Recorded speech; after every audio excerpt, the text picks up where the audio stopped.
Think and Grow Rich by Napoleon Hill. Chapter 2. Desire. The starting point of all achievement. The first step toward riches. When Edwin C. Barnes climbed down from the freight train in Orange, New Jersey, more than 30 years ago, he may have resembled a tramp, but his thoughts were those of a king. As he made his way from the railroad tracks to Thomas A. Edison's office, his mind was at work. He saw himself standing in Edison's presence. He heard himself asking Mr. Edison for an opportunity to carry out the one consuming obsession of his life, a burning desire to become the business associate of the great inventor. Barnes' desire was not a hope. It was not a wish. It was a keen, pulsating desire which transcended everything else. It was definite. The desire was not new when he approached Edison. It had been Barnes's dominating desire for a long time. In the beginning, when the desire first appeared in his mind, it may have been, probably was, only a wish. But it was no mere wish when he appeared before Edison with it. A few years later, Edwin C. Barnes again stood before Edison in the same office where he first met the inventor. This time his desire had been translated into reality. He was in business with Edison. The dominating dream of his life had become a reality. Today, people who know Barnes envy him because of the break life yielded him. They see him in the days of his triumph without taking the trouble to investigate the cause of his success. Barnes succeeded because he chose a definite goal, placed all of his energy, all of his willpower, all of his effort, everything back of that goal. He did not become the partner of Edison the day he arrived. He was content to start in the most menial work as long as it provided an opportunity to take even one step toward his cherished goal. 5 years passed before the chance he had been seeking made its appearance. During all those years, not one ray of hope, not one promise of attainment of his desire had been held out to him. To everyone except himself, he appeared only another cog in the Edison business wheel. But in his own mind, he was the partner of Edison every minute of the time, from the very day that he first went to work there. It is a remarkable illustration of the power of a definite desire. Barnes won his goal because he wanted to be a business associate of Mr. Edison more than he wanted anything else. He created a plan by which to attain that purpose. But he burned all bridges behind him. He stood by his desire until it became the dominating obsession of his life and, finally, a fact. When he went to Orange, he did not say to himself, "I will try to induce Edison to give me a job of some sort." He said, "I will see Edison and put him on notice that I have come to go into business with him." He did not say, "I will work there for a few months, and if I get no encouragement I will quit and get a job somewhere else." He did say, "I will start anywhere. I will do anything Edison tells me to do, but before I am through I will be his associate." He did not say, "I will keep my eyes open for another opportunity in case I fail to get what I want in the Edison organization." He said, "There is but one thing in this world that I am determined to have, and that is a business association with Thomas A. Edison. I will burn all bridges behind me and stake my entire future on my ability to get what I want." He left himself no possible way of retreat. He had to win or perish. That is all there is to the Barnes story of success. A long while ago, a great warrior faced a situation which made it necessary for him to make a decision which inspired his success on the battlefield. He was about to send his armies against a powerful foe whose men outnumbered his own. He loaded his soldiers into boats, sailed to the enemy's country, unloaded soldiers and equipment, then gave the order to burn the ships that had carried them. Addressing his men before the first battle, he said, "You see the boats going up in smoke? That means that we cannot leave these shores alive unless we win. We now have no choice. We win or we perish." They won. Every person who wins in any undertaking must be willing to burn his ships and cut all sources of retreat. Only by doing so can one be sure of maintaining that state of mind as a burning desire to win, essential to success. The morning after the great Chicago fire, a group of merchants stood on State Street looking at the smoking remains of what had been their stores. They went into a conference to decide if they would try to rebuild or leave Chicago and start over in a more promising section of the country. They reached a decision, all except one, to leave Chicago. The merchant who decided to stay and rebuild pointed a finger at the remains of his store and said, "Gentlemen, on that very spot I will build the world's greatest store, no matter how many times it may burn down." That was more than 50 years ago. The store was built. It stands there today, a towering monument to the power of that state of mind known as burning desire. The easy thing for Marshall Field to have done would have been exactly what his fellow merchants did. When the going was hard and the future looked dismal, they pulled up and went where the going seemed easier.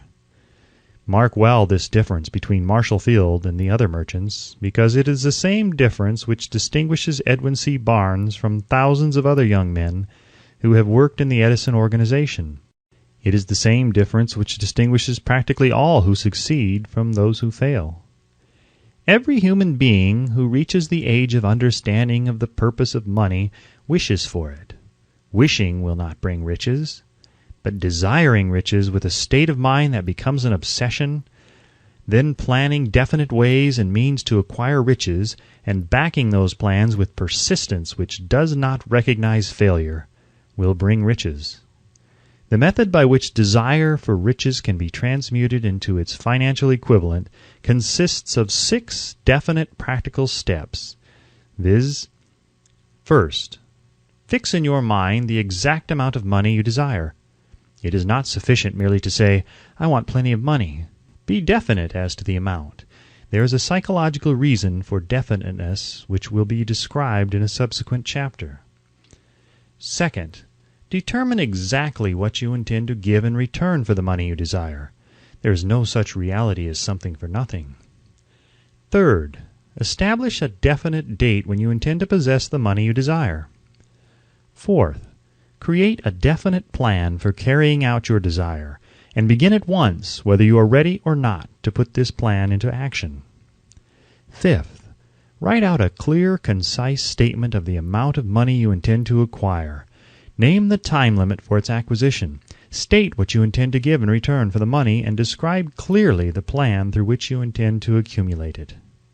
Sixth, read your written statement aloud twice daily, once just before retiring at night, and once after arising in the morning. As you read, see and feel and believe yourself already in possession of the money. It is important that you follow the instructions described in these 6 steps. It is especially important that you observe and follow the instructions in the 6th paragraph. You may complain that it is impossible for you to see yourself in possession of money before you actually have it. Here is where a burning desire will come to your aid. If you truly desire money so keenly that your desire is an obsession, you will have no difficulty in convincing yourself that you will acquire it. The object is to want money and to become so determined to have it that you convince yourself you will have it. Only those who become money conscious ever accumulate great riches. Money consciousness means that the mind has become so thoroughly saturated with the desire for money that one can see one's self already in possession of it. To the uninitiated, who has not been schooled in the working principles of the human mind, these instructions may appear impractical. It may be helpful to all who fail to recognize the soundness of the 6 steps to know that the information they convey was received from Andrew Carnegie, who began as an ordinary laborer in the steel mills, but managed, despite his humble beginning, to make these principles yield himself a fortune of considerably more than $100 million. It may be of further help to know that the 6 steps here recommended were carefully scrutinized by the late Thomas A. Edison, who placed his stamp of approval upon them as being not only the steps essential for the accumulation of money, but necessary for the attainment of any definite goal. The steps call for no hard labor. They call for no sacrifice. They do not require one to become ridiculous or credulous. To apply them calls for no great amount of education, but the successful application of these 6 steps does call for sufficient imagination to enable one to see and to understand that accumulation of money cannot be left to chance, good fortune, and luck. One must realize that all who have accumulated great fortunes first did a certain amount of dreaming, hoping, wishing, desiring, and planning before they acquired money. You may as well know right here that you can never have riches in great quantities unless you can work yourself into a white heat of desire for money and actually believe you will possess it. You may as well know also that every great leader from the dawn of civilization down to the present was a dreamer. Christianity is the greatest potential power in the world today because its founder was an intense dreamer who had the vision and the imagination to see realities in their mental and spiritual form before they had been transmuted into physical form. If you do not see the great riches in your imagination, you will never see them in your bank balance. Never in the history of America has there been so great an opportunity for practical dreamers as now exists. The 6-year economic collapse has reduced all men substantially to the same level. A new race is about to be run. The stakes represent huge fortunes which will be accumulated within the next 10 years. The rules of the race have changed because we now live in a changed world that definitely favors the masses, those who had but little or no opportunity to win under the conditions existing during the Depression, when fear paralyzed growth and development. We who are in this race for riches should be encouraged to know that this changed world in which we live is demanding new ideas, new ways of doing things, new leaders, new inventions, new methods of teaching, new methods of marketing, new books, new literature, new features for the radio, new ideas for moving pictures. Back of all this demand for new and better things, there is one quality which one must possess to win, and that is definiteness of purpose, the knowledge of what one wants, and a burning desire to possess it. The business depression marked the death of one age and the birth of another. This changed world requires practical dreamers who can and will put their dreams into action. The practical dreamers have always been and always will be the pattern makers of civilization. We who desire to accumulate riches should remember the real leaders of the world always have been men who harnessed and put into practical use the intangible, unseen forces of unborn opportunity, and have converted those forces, or impulses of thought, into skyscrapers, cities, factories, airplanes, automobiles, and every form of convenience that makes life more pleasant. Tolerance and an open mind are practical necessities of the dreamer of today. Those who are afraid of new ideas are doomed before they start. Never has there been a time more favorable to pioneers than the present. True, there is no wild and woolly West to be conquered as in the days of the covered wagon, but there is a vast business, financial, and industrial world to be remolded and redirected along new and better lines. In planning to acquire your share of the riches, let no one influence you to scorn the dreamer. To win the big stakes in this changed world, you must catch the spirit of the great pioneers of the past, whose dreams have given to civilization all that it has of the value, the spirit which serves as the life-blood of our own country, your opportunity and mine to develop and market our talents. Let us not forget, Columbus dreamed of an unknown world, staked his life on the existence of such a world, and discovered it. Copernicus, the great astronomer, dreamed of a multiplicity of worlds and revealed them. No one denounced him as impractical after he had triumphed. Instead, the world worshipped at his shrine, thus proving once more that success requires no apologies, failure permits no alibis. If the thing you wish to do is right, and you believe in it, go ahead and do it. Put your dream across, and never mind what they say if you meet with temporary defeat, for they perhaps do not know that every failure brings with it the seed of an equivalent success. Henry Ford, poor and uneducated, dreamed of a horseless carriage, went to work with what tools he possessed without waiting for opportunity to favor him, and now evidence of his dream belts the entire earth. He has put more wheels into operation than any man who ever lived, because he was not afraid to back his dreams. Thomas Edison dreamed of a lamp that could be operated by electricity, began where he stood to put his dream into action, and despite more than 10,000 failures, he stood by that dream until he made it a physical reality. Practical dreamers do not quit. Wayland dreamed of a chain of cigar stores, transformed his dream into action, and now the United Cigar Stores occupy the best corners in America. Lincoln dreamed of freedom for the black slaves, put his dream into action, and barely missed living to see a united North and South translate his dream into reality. The Wright brothers dreamed of a machine that would fly through the air. Now one may see evidence all over the world that they dreamed soundly. Marconi dreamed of a system for harnessing the intangible forces of the ether. Evidence that he did not dream in vain may be found in every wireless and radio in the world. Moreover, Marconi's dream brought the humblest cabin and the most stately manor house side by side. It made the people of every nation on earth backdoor neighbors. It gave the President of the United States a medium by which he may talk to all the people of America at one time and on short notice. It may interest you to know that Marconi's friends had him taken into custody and examined in a psychopathic hospital when he announced he had discovered a principle through which he could send messages through the air without the aid of wires or other direct physical means of communication. The dreamers of today fare better. The world has become accustomed to new discoveries. Nay, it has shown a willingness to reward the dreamer who gives the world a new idea. The greatest achievement was at first, and for a time, but a dream.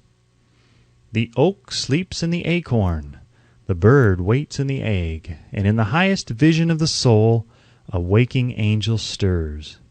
Dreams are the seedlings of reality. Awake, arise, and assert yourself, you dreamers of the world. Your star is now in the ascendancy. The world depression brought the opportunity you have been waiting for. It taught people humility, tolerance, and open-mindedness. The world is filled with an abundance of opportunity, which the dreamers of the past never knew. A burning desire to be and to do is the starting point from which the dreamer must take off. Dreams are not born of indifference, laziness, or lack of ambition. The world no longer scoffs at the dreamer, nor calls him impractical. If you think it does, take a trip to Tennessee and witness what a dreamer president has done in the way of harnessing and using the great water power of America. A score of years ago, such a dream would have seemed like madness. You have been disappointed. You have undergone defeat during the Depression. You have felt the great heart within you crushed until it bled. Take courage, for these experiences have tempered the spiritual metal of which you are made. They are assets of incomparable value. Remember, too, that all who succeed in life get off to a bad start and pass through many heartbreaking struggles before they arrive. The turning point in the lives of those who succeed usually comes at the moment of some crisis through which they are introduced to their other selves. John Bunyan wrote The Pilgrim's Progress, which is among the finest of all English literature, after he had been confined in prison and sorely punished because of his views on the subject of religion. O. Henry discovered the genius which slept within his brain. After he had met with great misfortune and was confined in a prison cell in Columbus, Ohio, being forced, through misfortune, to become acquainted with his other self, and to use his imagination, he discovered himself to be a great author instead of a miserable criminal and outcast. Strange and varied are the ways of life, and stranger still are the ways of infinite intelligence, through which men are sometimes forced to undergo all sorts of punishment before discovering their own brains and their own capacity to create useful ideas through imagination. Edison, the world's greatest inventor and scientist, was a tramp telegraph operator.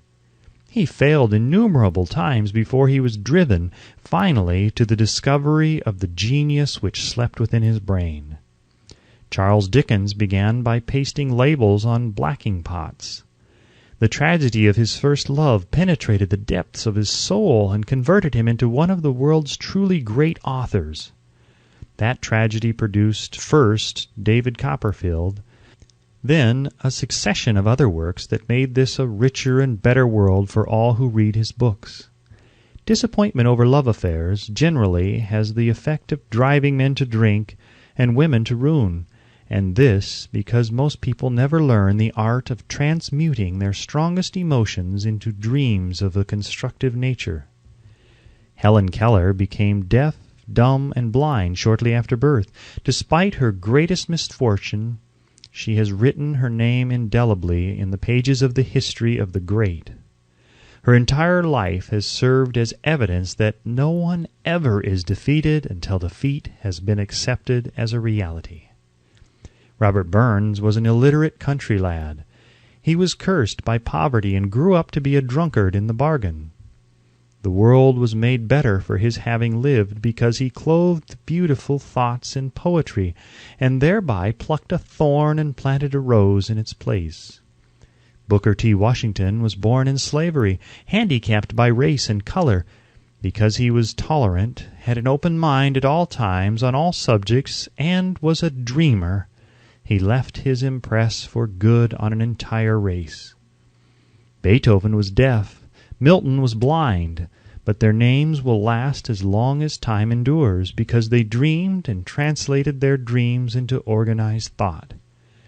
Before passing to the next chapter, kindle anew in your mind the fire of hope, faith, courage, and tolerance.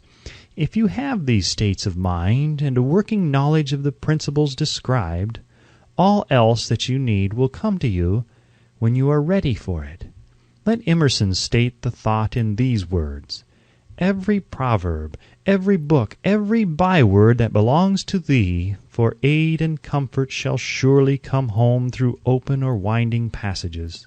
Every friend whom not thy fantastic will, but the great and tender soul in thee craveth, shall lock thee in his embrace." There is a difference between wishing for a thing and being ready to receive it. No one is ready for a thing until he believes he can acquire it. The state of mind must be belief, not mere hope or wish. Open-mindedness is essential for belief. Closed minds do not inspire faith, courage, and belief. Remember, no more effort is required to aim high in life, to demand abundance and prosperity, than is required to accept misery and poverty. A great poet has correctly stated this universal truth through these lines: "I bargained with life for a penny, and life would pay no more. However, I begged at evening, when I counted my scanty store. For life is a just employer, he gives you what you ask, but once you have set the wages, why, you must bear the task. I worked for a menial's hire, only to learn, dismayed, that any wage I had asked of life, life would have willingly paid." Desire outwits Mother Nature. As a fitting climax to this chapter, I wish to introduce one of the most unusual persons I have ever known. I first saw him 24 years ago, a few minutes after he was born. He came into the world without any physical sign of ears, and the doctor admitted, when pressed for an opinion, that the child might be deaf and mute for life. I challenged the doctor's opinion. I had the right to do so. I was the child's father. I, too, reached a decision and rendered an opinion, but I expressed the opinion silently in the secrecy of my own heart. I decided that my son would hear and speak. Nature could send me a child without ears, but nature could not induce me to accept the reality of the affliction. In my own mind, I knew that my son would hear and speak. How? I was sure there must be a way, and I knew I would find it. I thought of the words of the immortal Emerson. The whole course of things goes to teach us faith. We need only obey. There is guidance for each of us, and by lowly listening we shall hear the right word. The right word? Desire! More than anything else, I desired that my son should not be a deaf-mute. From that desire I never receded, not for a second. Many years previously I had written, "Our only limitations are those we set up in our own minds." For the first time I wondered if that statement were true. Lying on the bed in front of me was a newly born child without the natural equipment of hearing. Even though he might hear and speak, he was obviously disfigured for life. Surely this was a limitation which that child had not set up in his own mind. What could I do about it? Somehow I would find a way to transplant into that child's mind my own burning desire for ways and means of conveying sound to his brain without the aid of ears. As soon as the child was old enough to cooperate, I would fill his mind so completely with a burning desire to hear that nature would, by methods of her own, translate it into physical reality. All this thinking took place in my own mind, but I spoke of it to no one. Every day I renewed the pledge I had made to myself, not to accept a deaf-mute for a son. As he grew older and began to take notice of things around him, we observed that he had a slight degree of hearing. When he reached the age when children usually begin talking, he made no attempt to speak, but we could tell by his actions that he could hear certain sounds slightly. That was all I wanted to know. I was convinced that if he could hear even slightly, he might develop still greater hearing capacity. Then something happened which gave me hope. It came from an entirely unexpected source. We bought a Victrola. When the child heard the music for the first time, he went into ecstasies and promptly appropriated the machine. He soon showed a preference for certain records, among them "It's a Long Way to Tipperary." On one occasion he played that piece over and over for almost 2 hours, standing in front of the Victrola with his teeth clamped on the edge of the case. The significance of this self-formed habit of his did not become clear to us until years afterward, for we had never heard of the principle of bone conduction of sound at that time. Shortly after he appropriated the Victrola, I discovered that he could hear me quite clearly when I spoke with my lips touching his mastoid bone, or at the base of the brain. These discoveries placed in my possession the necessary media by which I began to translate into reality my burning desire to help my son develop hearing and speech. By that time he was making stabs at speaking certain words. The outlook was far from encouraging, but desire backed by faith knows no such words as impossible. Having determined that he could hear the sound of my voice plainly, I began immediately to transfer to his mind the desire to hear and speak.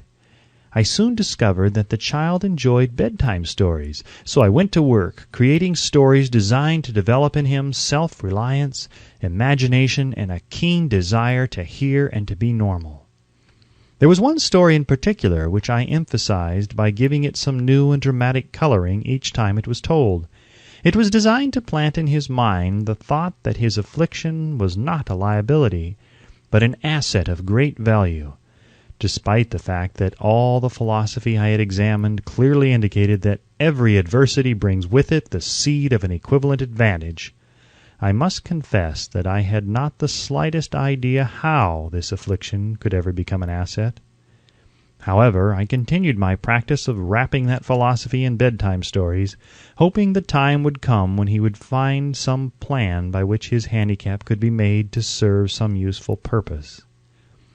Reason told me plainly that there was no adequate compensation for the lack of ears and natural hearing equipment. Desire, backed by faith, pushed reason aside and inspired me to carry on. As I analyze the experience in retrospect, I can see now that my son's faith in me had much to do with the astounding results. He did not question anything I told him. I sold him the idea that he had a distinct advantage over his older brother, and that this advantage would reflect itself in many ways. For example, the teachers in school would observe that he had no ears, and because of this they would show him special attention and treat him with extraordinary kindness. They always did. His mother saw to that by visiting the teachers and arranging with them to give the child the extra attention necessary.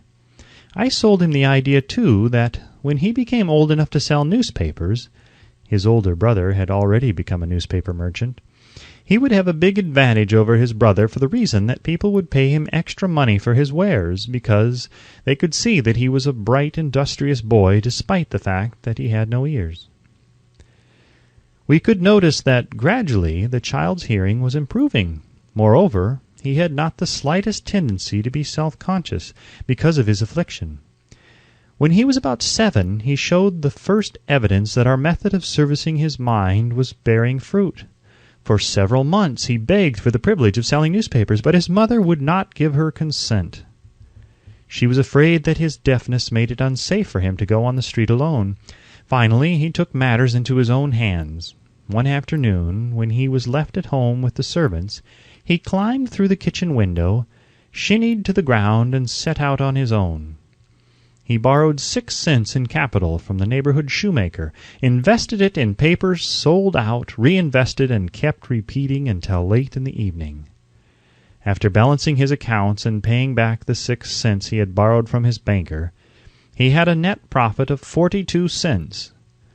When he got home that night, we found him in bed asleep with the money tightly clenched in his hand. His mother opened his hand, removed the coins, and cried. Of all things, crying over her son's first victory seemed so inappropriate. My reaction was the reverse. I laughed heartily, for I knew that my endeavor to plant in the child's mind an attitude of faith in himself had been successful. His mother saw, in his first business venture, a little deaf boy who had gone out in the streets and risked his life to earn money. I saw a brave, ambitious, self-reliant little businessman whose stock in himself had been increased 100% because he had gone into business on his own initiative and had won. The transaction pleased me because I knew that he had given evidence of a trait of resourcefulness that would go with him all through life. Later events proved this to be true. When his older brother wanted something, he would lie on the floor, kick his feet in the air, cry for it, and get it. When the little deaf boy wanted something, he would plan a way to earn the money, then buy it for himself. He still follows that plan. Truly, my own son has taught me that handicaps can be converted into stepping stones on which one may climb toward some worthy goal, unless they are accepted as obstacles and used as alibis. The little deaf boy went through the grades, high school and college, without being able to hear his teachers excepting when they shouted loudly at close range. He did not go to a school for the deaf. We would not permit him to learn the sign language. We were determined that he should live a normal life and associate with normal children, and we stood by that decision, although it cost us many heated debates with school officials. While he was in high school, he tried an electrical hearing aid, but it was of no value to him, due, we believed, to a condition that was disclosed when the child was 6 by Dr. J. Gordon Wilson of Chicago, when he operated on one side of the boy's head and discovered that there was no sign of natural hearing equipment. During his last week in college, 18 years after the operation, something happened which marked the most important turning point of his life. Through what seemed to be mere chance, he came into possession of another electrical hearing device, which was sent to him on trial. He was slow about testing it due to his disappointment with a similar device. Finally, he picked the instrument up and more or less carelessly placed it on his head, hooked up the battery, and lo, as if by a stroke of magic, his lifelong desire for normal hearing became a reality. For the first time in his life, he heard practically as well as any person with normal hearing. God moves in mysterious ways his wonders to perform. Overjoyed because of the changed world which had been brought to him through his hearing device, he rushed to the telephone, called his mother, and heard her voice perfectly. The next day he plainly heard the voices of his professors in class for the first time in his life. Previously, he could hear them only when they shouted at short range. He heard the radio. He heard the talking pictures. For the first time in his life, he could converse freely with other people without the necessity of their having to speak loudly. Truly, he had come into possession of a changed world. We had refused to accept nature's error, and by persistent desire we had induced nature to correct that error through the only practical means available. Desire had commenced to pay dividends, but the victory was not yet complete. The boys still had to find a definite and practical way to convert this handicap into an equivalent asset. Hardly realizing the significance of what had already been accomplished, but intoxicated with the joy of his newly discovered world of sound, he wrote a letter to the manufacturer of the hearing aid, enthusiastically describing his experience. Something in his letter, something perhaps which was not written on the lines, but back of them, caused the company to invite him to New York. When he arrived, he was escorted through the factory, and while talking with the chief engineer, telling him about his changed world, a hunch, an idea, or an inspiration, call it what you wish, flashed into his mind. It was this impulse of thought which converted his affliction into an asset, destined to pay dividends in both money and happiness to thousands for all time to come. The sum and substance of that impulsive thought was this. It occurred to him that he might be of help to the millions of deafened people who go through life without the benefit of hearing devices, if he could find a way to tell them the story of his changed world. Then and there he reached a decision to devote the remainder of his life to rendering useful service to the hard of hearing. For an entire month he carried on an intensive research, during which he analyzed the entire marketing system of the manufacture of the hearing device, and created ways and means of communicating with the hard of hearing all over the world for the purpose of sharing with them his newly discovered, changed world.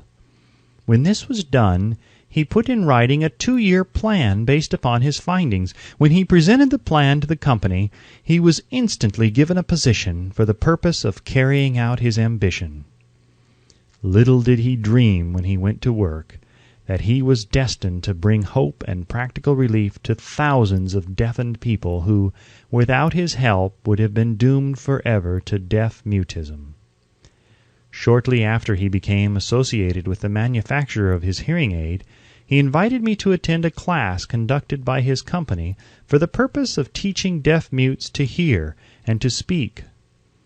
I had never heard of such a form of education. Therefore I visited the class, skeptical but hopeful that my time would not be entirely wasted. Here I saw a demonstration which gave me a greatly enlarged vision of what I had done to arouse and keep alive in my son's mind the desire for normal hearing. I saw deaf mutes actually being taught to hear and to speak through application of the self-same principle I had used more than 20 years previously in saving my son from deaf mutism. Thus, through some strange turn of the wheel of fate, my son Blair and I have been destined to aid in correcting deaf mutism for those as yet unborn, because we are the only living human beings, as far as I know, who have established definitely the fact that deaf mutism can be corrected to the extent of restoring to normal life those who suffer with this affliction. It has been done for one, it will be done for others. There is no doubt in my mind that Blair would have been a deaf mute all his life if his mother and I had not managed to shape his mind as we did. The doctor who attended at his birth told us, confidently, the child might never hear or speak. A few weeks ago, Dr. Irving Voorhees, a noted specialist on such cases, examined Blair very thoroughly. He was astounded when he learned how well my son now hears and speaks, and said his examination indicated that, theoretically, the boy should not be able to hear at all. But the lad does hear, despite the fact that X-ray pictures show there is no opening in the skull whatsoever from where his ears should be to the brain. When I planted in his mind the desire to hear and talk and live as a normal person, There went with that impulse some strange influence which caused nature to become a bridge builder, and span the gulf of silence between his brain and the outer world by some means which the keenest medical specialists have not been able to interpret. It would be sacrilege for me to even conjecture as to how nature performed this miracle. It would be unforgivable if I neglected to tell the world as much as I know of the humble part I assumed in the strange experience. It is my duty and a privilege to say I believe, and not without reason, that nothing is impossible to the person who backs desire with enduring faith. Verily, a burning desire has devious ways of transmuting itself into its physical equivalent. Blair desired normal hearing. Now he has it. He was born with a handicap which might easily have sent one with a less defined desire to the street with a bundle of pencils and a tin cup. That handicap now promises to serve as the medium by which he will render useful service to many millions of hard of hearing, also to give him useful employment at adequate financial compensation the remainder of his life. The little white lies I planted in his mind when he was a child by leading him to believe his affliction would become a great asset, which he could capitalize, has justified itself. Verily, there is nothing right or wrong which belief plus burning desire cannot make real.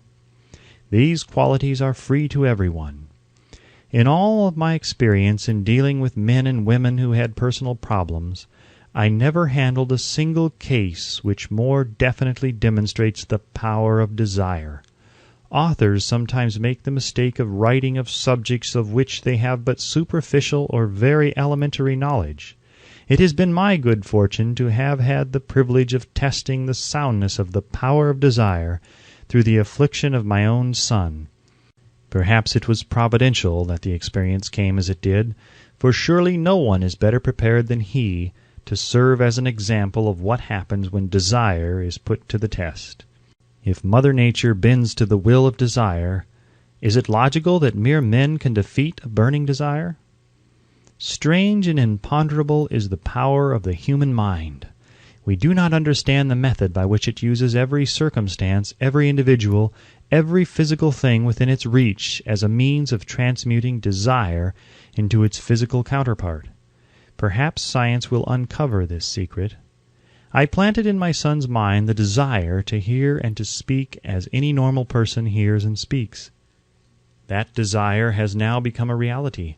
I planted in his mind the desire to convert his greatest handicap into his greatest asset. That desire has been realized. The modus operandi by which this astounding result was achieved is not hard to describe. It consisted of 3 very definite facts. First, I mixed faith with the desire for normal hearing, which I passed on to my son. Second, I communicated my desire to him in every conceivable way available, through persistent, continuous effort over a period of years. Third, he believed me. As this chapter was being completed, news came of the death of Madame Schumann-Heink. One short paragraph in the news dispatch gives the clue to this unusual woman's stupendous success as a singer. I quote the paragraph because the clue it contains is none other than desire. Early in her career, Madame Schumann-Heink visited the director of the Vienna Court Opera to have him test her voice. But he did not test it. After taking one look at the awkward and poorly dressed girl, he exclaimed none too gently, "With such a face and with no personality at all, how can you ever expect to succeed in opera? My good child, give up the idea. Buy a sewing machine and go to work. You can never be a singer." Never is a long time. The director of the Vienna Court Opera knew much about the technique of singing. He knew little about the power of desire when it assumes the proportion of an obsession. If he had known more of that power, he would not have made the mistake of condemning genius without giving it an opportunity. Several years ago, one of my business associates became ill. He became worse as time went on, and finally was taken to the hospital for an operation. Just before he was wheeled into the operating room, I took a look at him and wondered how anyone as thin and emaciated as he could possibly go through a major operation successfully. The doctor warned me that there was little if any chance of my ever seeing him alive again. But that was the doctor's opinion. It was not the opinion of the patient. Just before he was wheeled away, he whispered feebly, "Do not be disturbed, Chief. I will be out of here in a few days." The attending nurse looked at me with pity. But the patient did come through safely. After it was all over, his physician said, "Nothing but his own desire to live saved him. He never would have pulled through it if he had not refused to accept the possibility of death." I believe in the power of desire backed by faith, because I have seen this power lift men from lowly beginnings to places of power and wealth. I have seen it rob the grave of its victims. I have seen it serve as the medium by which men staged a comeback after having been defeated in 100 different ways. I have seen it provide my own son with a normal, happy, successful life, despite nature's having sent him into the world without ears. How can one harness and use the power of desire? This has been answered through this and the subsequent chapters of this book. This message is going out to the world at the end of the longest and perhaps the most devastating depression America has ever known.